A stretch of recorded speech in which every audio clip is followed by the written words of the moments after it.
What? Do we ever imagine anything besides Maya, besides this world? If we what? Does the imaginings, are they ever anything besides this world that we know, Maya, the illusion? Well, Maya is imagination. What you call fantasy. We could say that also. We could say Maya is imagination in its functioning, in its crazy functioning, in its state of self-absorption, in its state of ignorance. That's Maya. But yes, the capacity is there to imagine enlightenedly, whatever. But what is that like? Well, that's the work of an artist. You know, that knows that this is imagination. That's what I was saying when I was unplugged.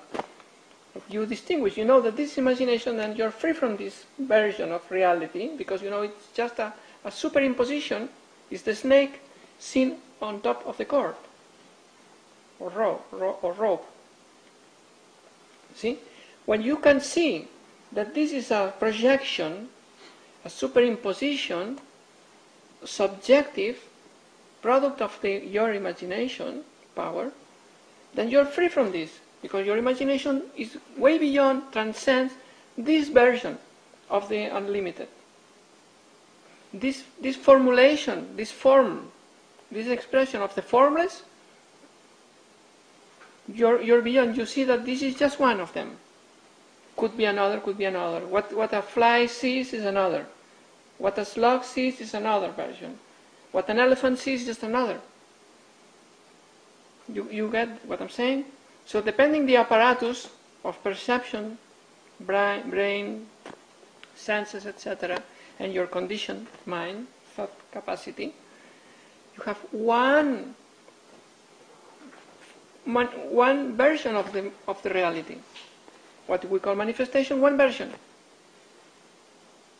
But you know that this is just the version, product of thought, senses, brain, interfacing with the formlessness. What's reality in itself? There's no reality in itself, but this formlessness, this indescribable, ineffable, infinite potential, the quantum field or whatever. So there's no graspable, observable,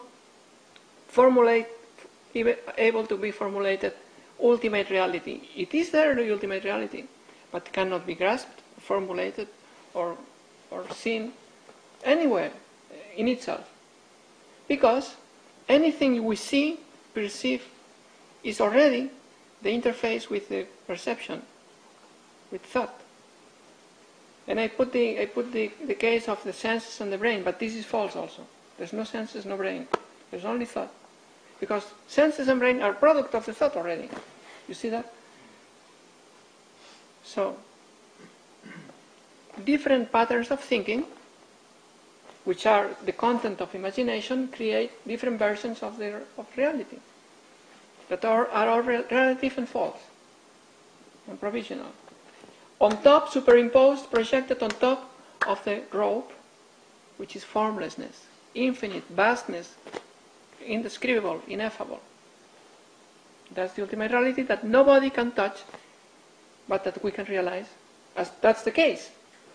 When we know that this is just the subjective projection, then you are abiding in the absolute, because you know this is false, that's all. What else? How can you abide in the absolute literally? It's impossible, because the absolute has no room for anyone else who observes and says, oh, I am watching the absolute. No. You can only be it, understanding that this is just a phantasmagory, an interpretation of that reality. And you are that reality, but nobody can touch it. Nobody can put a finger on it. Realization is not putting a finger on it. It's just it. Knowing that this is just projection, false. That's all. That's all we can get. That's enough, because it's freedom. Do you see that? aren't there certain things that can be Sure. said about it that are not subjective, that About what? about reality? What everything we are saying. But again, these are pointers again, as I said at the beginning. You have to transcend all this speech and abide in your natural state of being awareness, pure consciousness, pure awareness. That is the space, the container of all perceptions that are all subjective, are all the product of thought, the product of imagination. You have to understand that. You have to realize that. You have to understand that beingness, awareness, is formless, contentless, and that's the absolute. What else? Beyond consciousness, consciousness beyond consciousness. Again, with the word consciousness happens the same that with the word understanding and with the word doing and with the word, all that examples that we have put on imagination. Again, with the word consciousness, because we use the word consciousness and immediately we attribute consciousness of an object. But many times we mean consciousness without object. And that is the absolute itself. The capacity to be conscious is that consciousness itself. But it's not yet conscious of. It is prior to its work of conceiving and creation, of creating. It's prior. And that's the consciousness that sometimes some teachers, like Nisargadatta and Ramana, mean.